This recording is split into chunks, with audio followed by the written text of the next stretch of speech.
चंद कुछ समय का, तो हमें मिला हुआ यह जो जितना जीवन है, उस जीवन में हम इस धम्म रूपी सागर को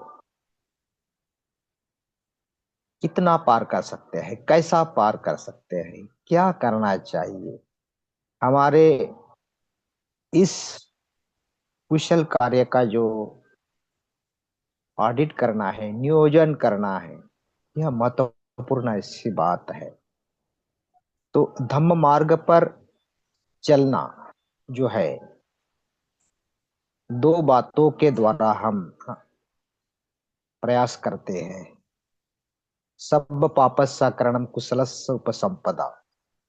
जो भी अकुशल बातें हैं, पाप कर्म है, उस पापों का निवारण करते करते कुशलता को विकसित करना। हम हमारे जीवन में एक ही बात नहीं कर सकते। शुद्धिकरण जो है, उसके साथ साथ विकास। ये जो मन का शुद्धिकरण है, मन में निर्माण होने वाले जो क्लेश है, उन क्लेशों को पहचान कर उसे शुद्ध करना, उससे दूर रहने का प्रयास करना, उसका निर्मूलन करना, यह पहली महत्वपूर्ण बात जो है। तभी हमारे ऐसे विशुद्ध चित्त पर कुशलता के जो फूल है वह खिलेंगे। तो मन की मशागत जो है, यह महत्वपूर्ण ऐसी बात है। तभी जो धम्म की फसल है, हम अच्छी तरह से उगा पाएंगे। तो हम हमारे मन को कैसे देखते हैं? हमारी मन की स्थिति जो है, उसे देखने के लिए हमारा यह जो कायगता सती का अभ्यास, यह हमें मदद करता है। हम कैसे बैठे हैं, खड़े हो रहे हैं, सो रहे हैं, उठ रहे हैं, चल रहे हैं, हर जो कृति हमारी जो है, अगर जागृति से भरी है, तो धीरे धीरे इस कायगता शक्ति के अभ्यास से हम हमारे मन को भी देख पाएंगे, मन पर कार्य करते जाएंगे। तो मन की जो स्वतंत्रता है, जीवन में सबसे महत्वपूर्ण ऐसी बात है। वह मनुष्य के जिंदापन का लक्षण है। जिनका मन स्वतंत्र है, वही सच्चा व्यक्ति है। तो मन की स्वतंत्रता जो है, यह महत्वपूर्ण ऐसी बात है। तो जो परिस्थिति का दास न होकर उसे अपने मुट्ठी में करता है, जीवन में जितनी भी कठिनाई आई, उस कठिनाइयों को उसे पार कर, उसे जीत कर, मारों को पराजित कर जो आगे जाता है, वही स्वतंत्रता का अनुभव ले सकता है। जो रूढ़िवादी नहीं है, जो परंपरावादी नहीं है, जिनकी विचारों की रोशनी रोशनी बुझी नहीं है, वही स्वतंत्र इंसान है, तो बाबा साहब कहते हैं। तो हमारी जो विचारों की शक्ति है, इस ध्यान साधना से विकसित होती रहती है। और हमारे विचारों की जो अ, रोशनी है, तभी विकसित होती है जब हम स्वतंत्रता का अनुभव करते हैं। हम पराधीन नहीं है, दूसरे पर अवलंबित नहीं है, खुद का विचार खुद करते हैं।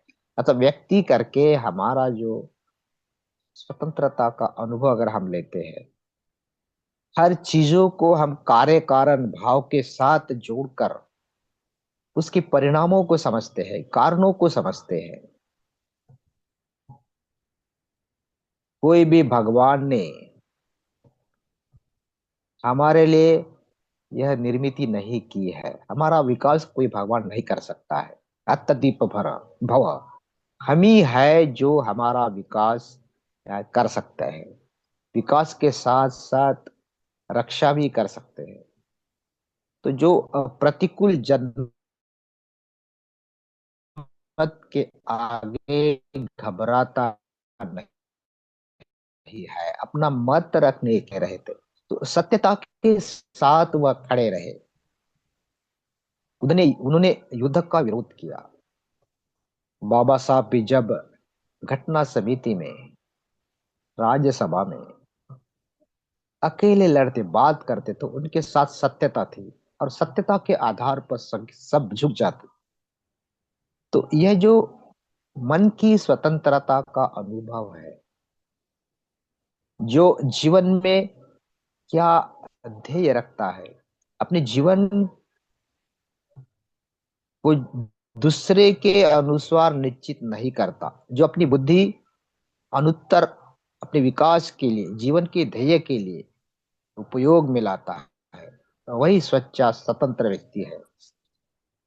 तो जीवन में मन की स्वतंत्रता जो है, स्थिर शांत, यह कायगता सती के अभ्यास से आती है। जब हम विचारों से परे, वितर्क विचारों से मुक्त हमारी काया की गतिविधियों का अनुभव करते हैं, स्थिर शांति का अनुभव करते हैं। तो इस अभ्यास के साथ साथ जो मन जो है, मन में निर्माण होने वाले जो धर्म है, उसे भी जान सकते हैं।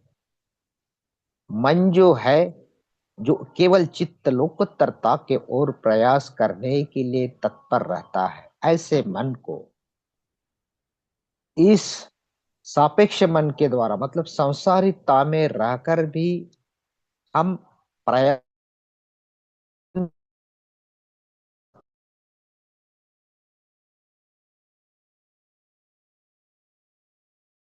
है। यह प्रक्रियात्मक मन जो यांत्रिक कर्म करता है, बार बार प्रतिक्रिया देता है, वह बाह्य उत्तेजनाओं पर अवलंबित है, ऐसा मन विकास नहीं कर सकता। जो हमारे मन से अत्यधिक भव से स्वयं विचार करके सृजक मन की निर्मिति करता है, स्वयं अपने स्फूर्तता से, स्वभावता से, अंदर से बाह्य प्रेरणा से उभरता है, जो आनंदी है, जो आशावादी है, जो परिस्थिति अनुकूल नहीं भी होते हुए वहां पे आशावाद निर्माण करता है, प्रयास जो है आगे बढ़ते देता है, जो वाळवंट में भी नंदनवन बना सकता है। तो ऐसी क्षमता हमें है। तो जब तक हम मन को नहीं देखते, मन को नहीं जानते, अभी मन की स्थिति कैसी है, मन कैसा विकसित हो रहा है, तो हम नहीं पहचान सकते। तो हमारी आध्यात्मिक प्रगति कितनी है,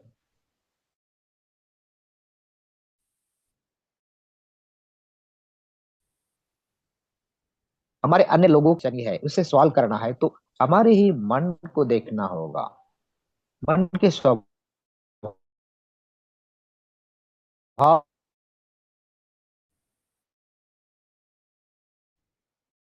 देखना, जानना, समझ, मन में निर्माण होने वाले जो भावनाएं है, विचार जो है, उसे समझना। तो बुद्ध कहते हैं कि मनो पुबगम्मा धम्मो, मन में जो धर्म निर्माण होते हैं, यह कारणों से निर्माण होते हैं। अगर कुशल मानसिक अवस्था से वह कार्य करता है, तो सुख उसके सो पीछे पीछे बैलगाड़ी के पहियों की तरफ पीछा करता है। तो मन को देखना धम्म विचय का अभ्यास है, मनोनुषांगिक, मन के मर्म को जानना। तो यह जो है,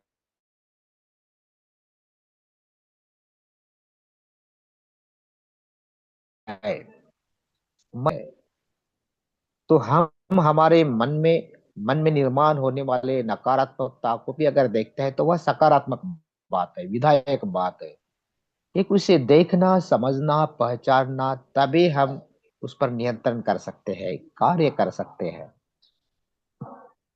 असल में मन जो है स्वभावता शुद्ध है, जन्मता सर्वधर्म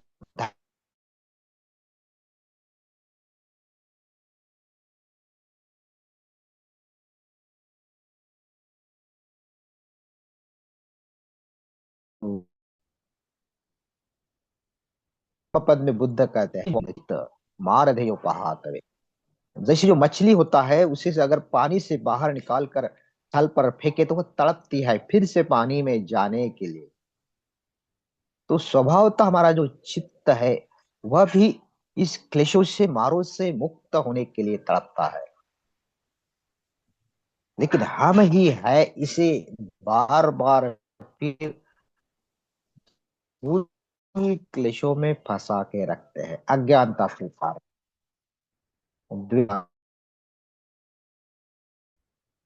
राग तृष्णा के कारण। तो मन के स्वभाव को समझने का अभ्यास, मूल क्लेशों को समझने का अभ्यास, उसके पश्चात कुछ धम अभ्यास, अतिपठान का अभ्यास, कायगता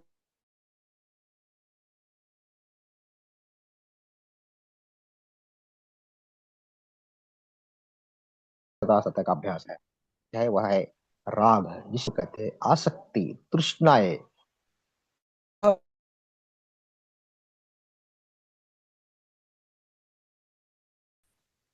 अभिज्ञा अपनी ओर खींचे लेती है। हर चीज अगर मुझे मिली तो मैं सुखी हो जाऊंगा। चीजों के साथ साथ किसी व्यक्ति के प्रति हमारी जो आसक्ति है, अगर उस व्यक्ति ने हमें ऐसा ही देखना चाहिए, हमारी हमें जो सत्ता है, प्रसिद्धि है, वैभव है, ये जो बात तृष्णा को बढ़ाती है। तो यह जो मूलता जो तृष्णा से मुक्त होना, ऊर्ध्वगामी चक्र मार्ग पर आगे बढ़ना है।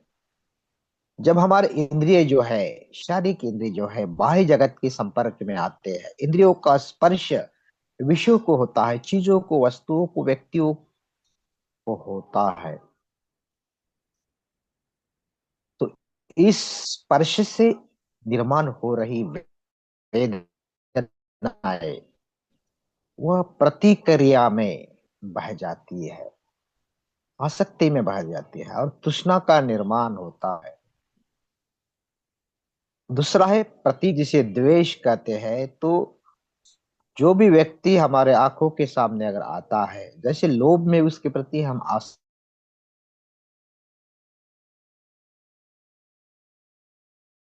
होते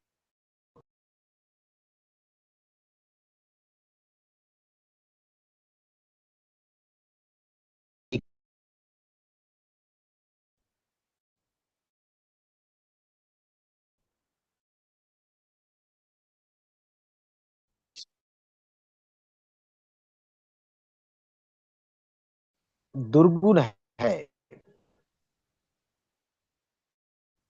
बार बार अगर एक भी छोटा सा दुर्गुण हो तो उसे बढ़ा चढ़ा कर देखते हैं।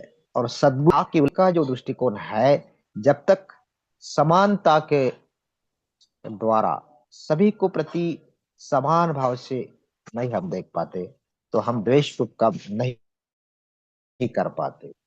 तो यह महत्वपूर्ण ऐसा मूल क्लेश है जो हमें शांत नहीं बैठने देता। वैर हमारे भीतर बार बार पलते रहता है। नहीं वेरानी वेरे न, संबंधित से वैर कभी भी शांत नहीं हो सकता। ये बुद्ध की सनातन शिक्षा है।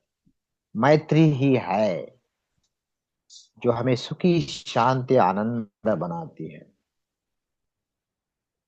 तो राग और प्रति मतलब द्वेष, यह मूल क्लेश जो है बार बार स्वतापन्न फल प्राप्ति के बाद भी हमारे मन के भीतर पैदा होते रहता है, तो इसे बार बार प्रयास करना होता है। और ये जो दोनों बातें हैं, अविद्या के कारण, मोह के कारण हमारे भीतर निर्माण होती है। तो अविद्या ऐसी बात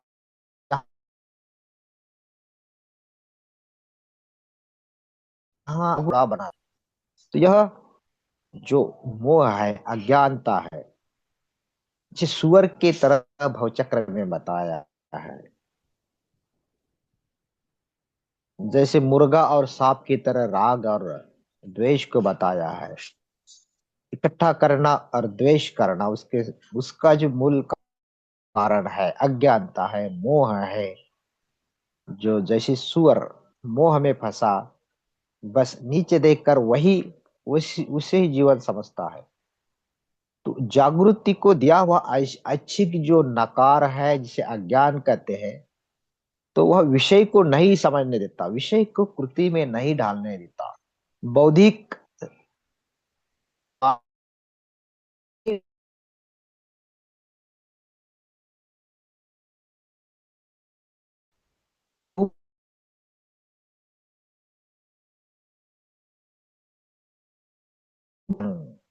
मोहते विपमुत्तुसन्नति कुतो शोको कुतो भयो।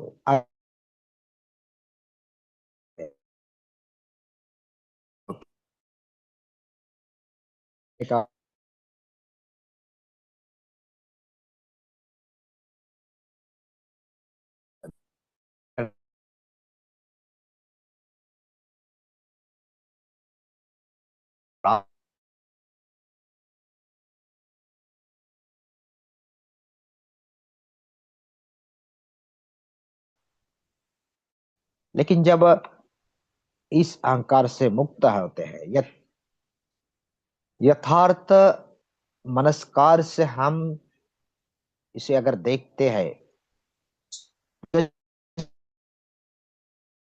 जैसे संजक होने का अभ्यास करते हैं, काया जिन धातु से बनी है, यह शून्य है, नश्वर है, शून्य से आई है और शून्य में जाने वाली है।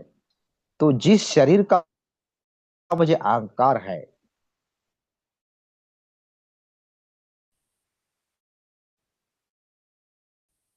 वह तो केवल स्कंद से बने हैं, धातु से बने हैं।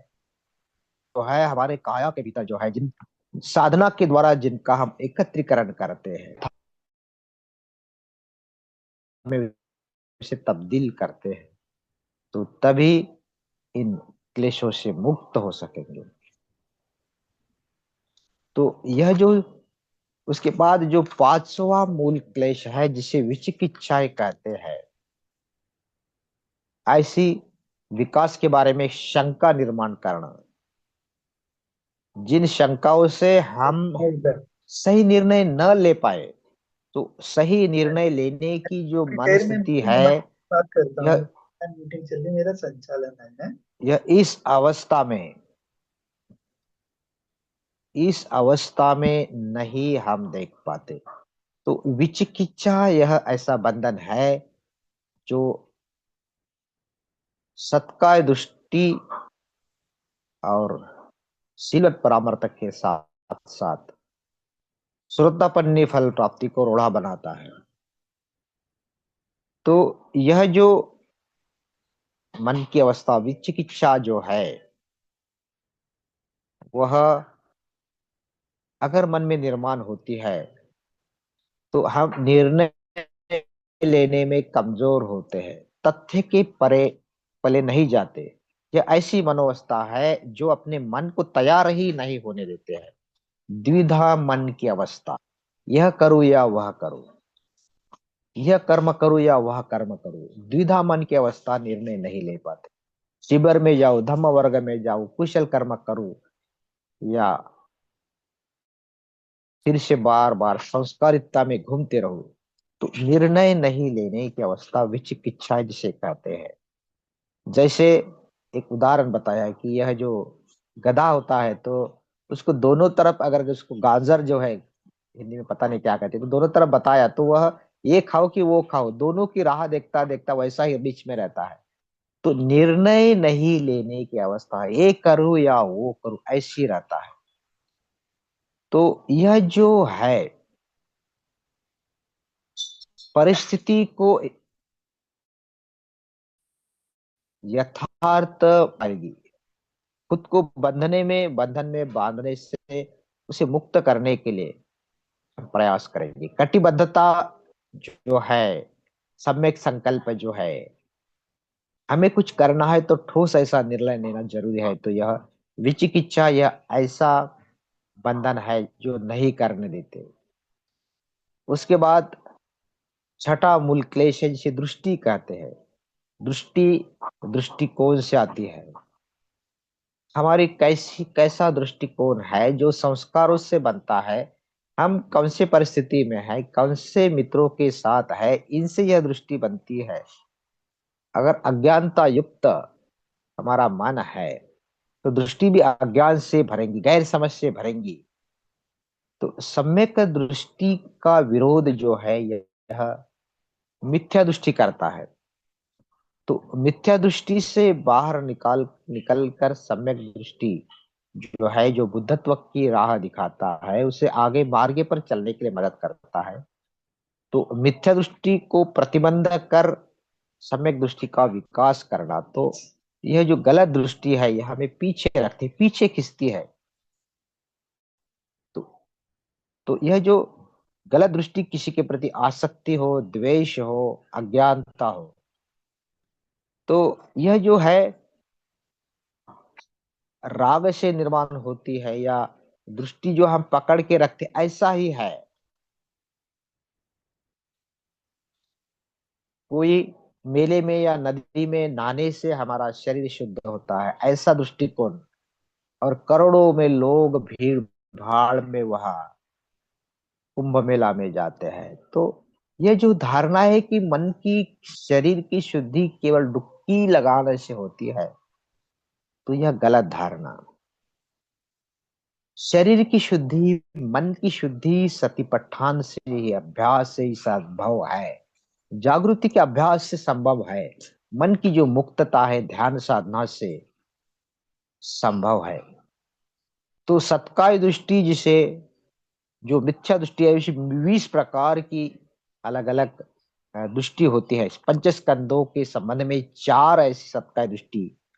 रूप के संबंध में मिथ्या दृष्टि, गलत हम दृष्टिकोण रखते हैं, क्योंकि रूप को ही स्व समझते हैं, रूप को ही सभी समझते हैं। तो यही जो स्कंद है, स्कंद के बारे में भी गलत दृष्टि रखते हैं। दूसरी अंतर्ग्रह दृष्टि, जो दृष्टिकोण जो है, उसे शाश्वत समझते हैं, ठोस समझते हैं, न बदलने वाला समझते हैं। ऐसी दृष्टि या मिथ्या दृष्टि जो कर्म के स्वभाव के बारे में गलत धारणाएं रखते हैं। कर्म जो है, कर्म का कोई भी परिणाम नहीं होता, ऐसी गलत दृष्टि। या कर्म कोई फल नहीं देता, कार्य कारण भाव को नकार देने वाली जो दृष्टि है वह मिथ्या दृष्टि है। उसका मन स्वतंत्र नहीं होता, वह प्रमादता में रहता है, प्रमाद से भरी दृष्टि। तो यह जो अज्ञानता मिथ्या दृष्टि है, प्रमाद जो है, यह ऊपरी ओर खुशी दिखाता है लेकिन अंदर से वह दुखी है। कोनु हासो किमानंदो नीचंग पज्जलितो सती, अंधकारेण वो तप्ता प्रदीपम न गवे सती। ऊपर ही ऊपर हम खुशहाली मनाते हैं, खुश दिखते हैं, क्योंकि इंद्रजन्य सुखों को ही पूरा सुख समझते हैं। लेकिन नीचे जो है, मन के भीतर जो है, मन जल रहा है रागों से, द्वेषों से, अज्ञानता से, क्लेशों से। तो इसे जब तक शुद्ध नहीं करते तो बाहरी शुद्धि जो है कोई काम की नहीं है, चाहे कितनी भी डुबकी लगाए। तो मिथ्या दृष्टि यह जो है, यह कार्य कारण भाव को नकार देती है। जो कार्य कारण भाव पर विश्वास रखकर अपना निर्णय लेता है वह स्वतंत्र व्यक्ति है। मेरी कृति जो है, उस कृति के विपाक को मैं ही जिम्मेदार हूं, कर्म का परिणाम की जिम्मेदारी लेने की क्षमता जो है विशाल दृष्टिकोण से आती है। और दृष्टि परामर्श यह जो है वह कोई भी बस कल्पनाओं को पकड़ के रख उसे ही अपने जीवन के ध्येय को समाज समझना, उसे ही श्रेष्ठ समझना, तो यह भी एक मिथ्या दृष्टि है। और सिल्वर परामर्श जैसे कर्म कांडों में फंसे रहकर उसे ही उससे ही हमारा विकास हो सकता है। यह सब कुछ है कर्म कांड करते रहना, बस उसके अलावा कोई भी मन को बदलने का प्रयास नहीं करते रहना, यह सिल्वर परामर्श है। तो यह जो है मूल क्लेश हमारे विकासों में हम रोड़ा बनाता है। तो हमें यह जो प्रयास है अकुशलता को नष्ट कर कुशलता का विकास करते रहने का जो प्रयास है उसे बार बार करते रहना है। तो जो कुशल धर्म जो है, मन के कुशल धर्म, उस कुशल धर्म का विकास जिसे कुशल चैत्य धर्म कहते हैं, जो श्रद्धा, बुद्ध धर्म के प्रति, बुद्ध के प्रति, तीन रत्नों के प्रति श्रद्धा को विकसित करे, हम प्रज्ञा का विकास कर सकते हैं। श्रद्धा को विकसित कर रीह और अपत्रात्य जिसे कहते हैं कि अकुशल कर्म की हमें लज्जा आना। हमारे कल्याण मित्र जो है इन अकुशल कर्म को अगर उसे उन्हें समझेगा तो हमें उन्हें उनके प्रति लज्जा, तो जिसे अपत्राप्य कहते हैं, अलोप जो है लोप को दूर निकालने का, अद्वेष जो है द्वेष से मुक्त होने का, और अमोह जो है अज्ञानता से मुक्त होने का, यह कुशल चैत्य धर्म विकसित करने का अभ्यास, यह धम्म मार्ग में हमें आगे बढ़ाता है। और उसके लिए जो शक्ति की जरूरत है, उत्साह की जरूरत है, वीर्य की जरूरत है, यह कुशल चेत धर्म है। बार बार जैसे ध्यान करना है तो यह पराक्रम की बात है।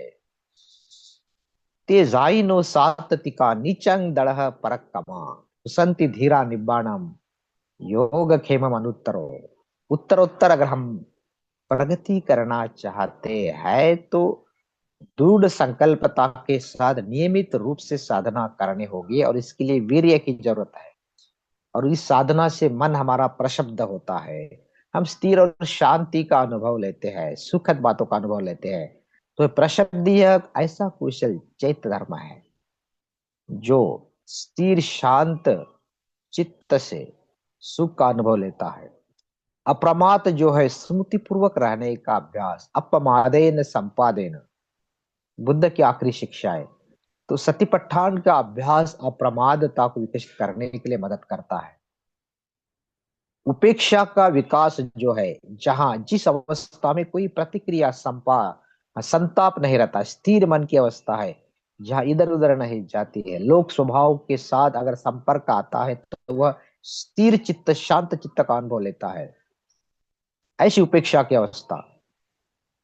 और आखिरी 11वीं अहिंसा, जो प्राणी मात्र के प्रति करुणा का भाव, मैत्री की विकसित ऐसी अवस्था। दुख नहीं देख सकते प्राणी मात्र को दुख में देखना, जो विहिंसा की भावना होती है, दूसरे के दुख को देखकर आनंद लेना, यह विहिंसा की भाव है। लेकिन अविहिंसा में हम इस संसार के कोई भी सत्व को दुख में नहीं देख पाते। सभ्य सत्ता सुखी हो, तो सभी का कल्याण हो, मंगल हो, वह दुख मुक्त हो, ऐसी भावना जिसे अविहिंसा कहते हैं। तो यह कुशल चेत धर्म का विकास जो है, जब तक मूल क्लेशों को पहचानते नहीं, क्लेशों से मुक्त होते नहीं, तो दोनों साथ साथ चलने वाली यह बात है। ये जो अकुशलता को दूर करते करते कुशलता का विकसित करते रहना, ये दोनों बातें एक साथ करने का अभ्यास है। यह संबोधि की अवस्था जो है, आखिरी तक मार जो है वह हमला करते रहते हैं। सिद्धार्थ को इस मारों ने बुद्धत्व के दिन तक परेशान किया। तो ये जो अकुशल बातें हैं बार बार मन में हावी होने वाले हैं। तो अकुशलता को नष्ट कर कुशलता का विकास करना। कुशल जो है श्रद्धा, रिय, पत्राप्य, अलोभ, अद्वेष, अमोह, वीर्य, प्रशब्द, अप्रमाद, उपेक्षा और अविहिंसा, यह जो 11 कुशल चैत्य धर्म है, उसको विकसित करने का अभ्यास जो है, तो हम दोनों बातें, सब पापस्साकरण, कुशल उपसंपदा, स्वचित परियोदापनम, एतम बुद्धानुशासनम। चित्त में कुशलता को विकसित करते रहना तभी संभव है जब पापों से मन को मुक्त हम करेंगे। तो दोनों साथ साथ चलने वाली यह प्रक्रिया, इस कायकता सती के अभ्यास से हम आगे बढ़ा सकते हैं। काया का अभ्यास जागृति पूर्वक करना, देखना, उसके साथ साथ काया में निर्माण होने वाले धर्म, उदय होने वाले और नष्ट होने वाले धर्म को देखना, और उसके साथ साथ मन जो है, चित्त जो है, भावनाएं जो है, वेदनाएं जो है, तो इस अभ्यास को विकसित करते रहना, यही इस अभ्यास का उद्देश्य है। तो सभी ने शांति से सुन लिया, सभी का बहुत बहुत धन्यवाद। थैंक यू, आभारी।